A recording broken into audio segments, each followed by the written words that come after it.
Queridos colegas, excelente día, espero que se encuentren muy bien y seguimos compartiendo día con día, aprovechando esta oportunidad de poder coincidir.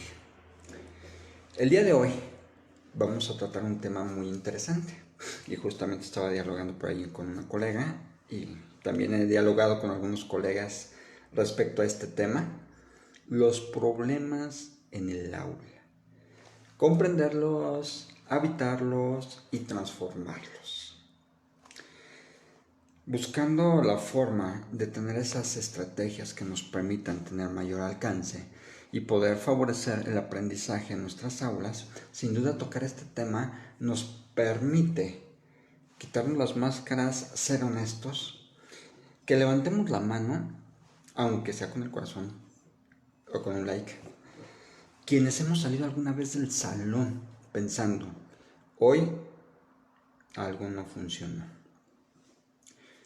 Pues créanme que me ha pasado muchas veces. Y quisiera comenzar diciendo algo muy claro. Tener problemas en nuestro salón, tener problemas en nuestra aula no nos hace malos docentes. Nos hace docentes reales, que sin duda pues enfrentamos circunstancias diversas y cada uno de nuestros alumnos es una forma de pensar distinta reunidos en un solo grupo. Entonces imagínense, y no nos imaginamos, lo vivimos. Sin duda, pensar juntos nos ayuda a reconocernos y lo que vivimos todos los días. Por eso es importante partir de qué es un problema en el aula. Para mí, un problema en el aula no es el alumno, ni el grupo, ni la familia. Un problema, al fin de cuentas, es una señal. Desde la pedagogía, un problema es una situación que interrumpe el equilibrio de aprendizaje, que construye barreras de aprendizaje o barreras cognitivas, que genera tensión, incomodidad o desgaste y nos exige una respuesta consciente. Como diría John Dewey, un problema bien planteado es la mitad del aprendizaje. El conflicto entonces no es el enemigo, es la punta del iceberg, es el mensaje. ¿Por qué? Porque al fin de cuentas, cuando nosotros empezamos a localizar, operacionalizar y definir objetivamente cuáles son esos problemas escolares a los que hacemos frente día a día, esos problemas que se presentan en el aula, descubrimos que tienen muchas capas y pueden ser cognitivos, es decir, una falta de comprensión, un bajo rendimiento, un desinterés. Puede ser emocional, es decir, frustración, ansiedad, enojo, apatía. Puede ser social, conflictos entre compañeros, exclusión, indisciplina, bullying. Institucional, normas poco claras, carga administrativa, presión externa, o que seamos el problema, que tengamos cansancio, saturación, desgaste emocional. Y aquí es donde hago la pausa para preguntarnos, colegas, ¿dónde sienten, dónde perciben, dónde observan que es el mayor reto que se presenta? Sin duda, las estrategias para poder ubicar los problemas y no solo reaccionar, que es algo que tenemos que tener presente, necesitamos mirar con esa reflexión, ¿qué está pasando realmente? ¿Y qué estoy interpretando yo? Porque son dos cosas distintas. Lo que yo puedo pensar según el día en el que me encuentro, cómo me sienta, a lo que realmente está pasando en ese momento. David Parkins nos recuerda que muchas veces enseñamos desde supuestos, y supuestos que no son revisados, son supuestos que yo tengo en mi mente o que yo percibo o siento, y que es importante porque es la puntita, pero cuando le metemos ese análisis crítico, podemos descomponerlos y realmente de manera objetiva saber qué es lo que está ocurriendo. Es un problema del alumno, del grupo, del contexto o de la estrategia. ¿Qué emoción está detrás de cada conducta o problema de aprendizaje? Como dice Stuart Schenker, el comportamiento es la punta del iceberg, la emoción es la base. ¿Este problema es nuevo o es un patrón que se ha estado repitiendo? ¿Qué tanto nos hemos dado cuenta de eso? ¿Qué tanto, si tenemos antecedentes del grupo, vemos la continuidad en ese sentido? ¿Qué tanto conocemos previo, sin etiquetar, pero sí con tener los recursos indispensables para poder resolver? Nos detenemos a observar, pero lo hacemos adecuadamente, lo hacemos objetivamente. Sin duda, cuando observamos también estamos realizando una intervención porque estamos analizando. Y esto nos permite también generar formas para resolver y tener un control y comprensión. A mí algo que me ha ayudado mucho es precisamente cambiar los enfoques. ¿Por qué? Porque nos permite que en lugar de preguntar qué es lo que le pasa a este alumno, qué le pasa a este grupo, es decir, replanteamos qué se requiere en este momento en este grupo, qué se requiere en este momento con este alumno. La educación empática, cuando nos tomamos ese tiempo para comprender la empatía en nuestra aula, y más con este tipo de situaciones, nos permite resolver los conflictos de una manera más armónica. A veces decir que veo que hay tensión en el grupo y vamos a detenernos, es ese empuje que necesitamos para lograr la regulación. Y esto también nos permite retomar el control del grupo para dar continuidad a nuestra clase. Sin duda, el poder delimitar cuál es la situación objetiva que está sucediendo, a qué se atribuye y cómo la podemos tratar, no de golpe, pero en un proceso continuo donde nos involucremos y hagamos consciente de manera indirecta y nunca señalando al grupo, esto nos va a permitir generar dos dinámicas. Una personal, donde nosotros tengamos esa capacidad para poder resolver de manera objetiva.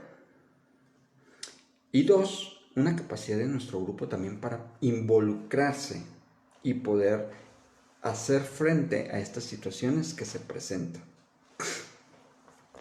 Los microacuerdos en los grupos nos permiten ser objetivos. Son pequeños pactos claros, visibles y revisables, donde involucramos a nuestros estudiantes y mostramos la situación de manera objetiva. Más allá de poner un nombre, más allá de poner una situación, estamos en conjunto conociendo los alcances y repercusiones de lo que se está presentando.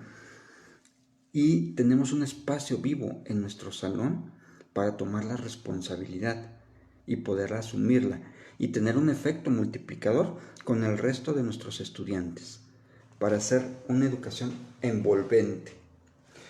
Vygotsky nos recuerda que el aprendizaje es social antes que individual, entonces poder resolver estas situaciones de manera consciente, involucrando la dinámica de nuestro grupo, nos permite, a fin de cuentas, lograr ese alcance.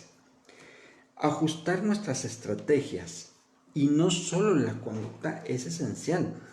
Muchas veces el problema no es tanto la disciplina, es el ritmo, es el sentido, es qué tanto logramos que ese contenido empate, involucre, llame la atención a nuestros estudiantes. Es decir, que sean parte de este recorrido de una manera consciente y generando ese acercamiento con su situación diaria.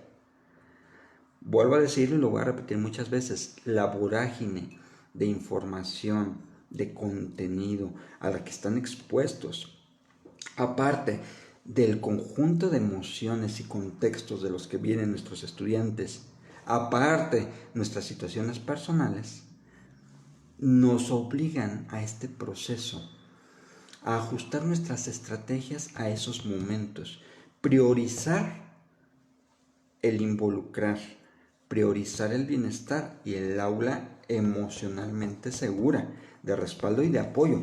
entre cada uno de los que intervenimos podemos generar esa dinámica de seguimiento. Por eso es importante, más significado de lo que hacemos, más impacto, más profundidad. Y el problema es igual al síntoma. El problema no es cortar de tajo, es poder aprender y nos muestra el camino cuando decidimos tomar esta responsabilidad y la proyectamos en nuestras planeaciones, la proyectamos en la inclusión que tengamos en nuestras aulas, la proyectamos en involucrar también a nuestros colegas docentes e institución y por supuesto, de alguna otra manera, en nuestras juntas con los padres de familia. Entonces, todo este proceso integrador de los problemas que se presentan en el aula y cómo podemos llegar a resolverlos, sin duda marcan una pauta muy importante y que nos permite dar esos pasos. Por ejemplo, un grupo que es muy inquieto y disperso, en ocasiones llega a ser algo difícil para nosotros. ¿Por qué? Porque quizás no tenemos el equilibrio emocional o no nos autorregulamos y caemos en esa dinámica. Entonces, ¡pum!, se convierte en una bomba de tiempo. ¿Por qué? Porque nos volvemos intolerantes y ellos también. Y la barrera cognitiva que se desarrolla en ese proceso va a impedir totalmente el aprendizaje. Entonces, muchas veces no es tanto una falta de respeto, es una sobrecarga cognitiva que tenemos que desmenuzar y ubicar, tomarnos el tiempo necesario y tener nuestras pausas activas para decir algo no está pasando, algo no está bien aquí, debo de tomar el control. Y quizás es cuando podemos ser disruptivos y colocar o generar actividades en ese momento que involucren un cambio total del tema y de la dinámica, del lugar donde se encuentra, de la respiración, de todos estos elementos que permitan romper esa estructura de ese momento. Las consignas más claras, los tiempos fragmentados para lograr lo que estamos buscando en las actividades, siempre va a tener un resultado esencial. ¿Por qué? Porque si fragmentamos el proceso de aprendizaje por indicaciones, por explicación, por comprensión, por análisis, por crítica, por contextualización, es decir, por aplicación en el mundo en el que están viviendo, pues damos pauta a ir construyendo. Entonces, ¿cuántas veces también no nos hemos enfrentado a esos alumnos retadores que creo, sin temor a equivocarnos, que en muchas ocasiones son talentos muy interesantes, pero como nos enganchamos, buscamos la manera de decir, yo soy el que mando, yo soy el que sé, y esos alumnos retadores se convierten en un efecto multiplicador negativo de barreras cognitivas que se van a presentar en el grupo por la tensión que se presenta. Entonces, ¿qué hay detrás de un alumno retador? Puede existir cuestiones de ego para decir que sabe más del maestro. Puede existir también una inseguridad tremenda, un miedo al error. Puede venir detrás una historia familiar de señalamientos. Entonces, hay un contexto muy fuerte detrás de ese alumno retador. Y muchas veces lo que se requiere es increíble. De mis alumnos más retadores y que han estado ahí, duro y dale, buscando dónde está el error o buscando esa manera de decir no. La validación emocional me ha permitido acercarme a ellos. Esa validación emocional donde en un lugar seguro para él y para nosotros podemos compartir lo que está ocurriendo y poder resolverlo. Metas pequeñas y reconocimiento. En muchas ocasiones, créanme que esto cambia totalmente esa dinámica, pero es tomarnos el tiempo indispensable para poder hacerlo, para poder intervenir de esa manera. Como dice Daniel Goleman, no se puede aprender cuando el cerebro está en modo supervivencia o amenaza. Entonces, si generamos una dinámica de tensión en el grupo, de sobredisciplina, definitivamente se cierra el proceso de aprendizaje. Mirarnos sin culpa dentro de todo esto es un proceso también muy importante.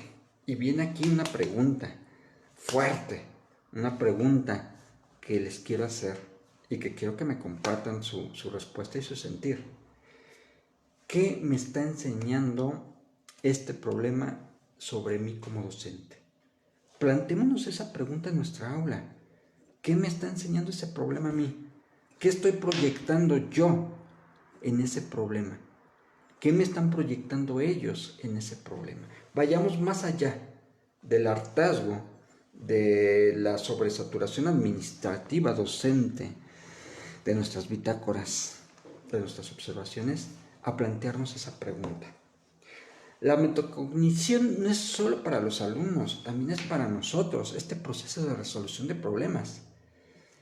¿Qué hice mecánico? ¿Qué hice en automático? ¿Qué fue una reacción? ¿Qué fue un instinto? ¿Cuál fue mi modo de supervivencia como profe? ¿Qué podría intentar distinto? ¿Qué sí funcionó? Aunque sea un poco. Flavel define la metacognición como pensar sobre nuestro propio pensamiento.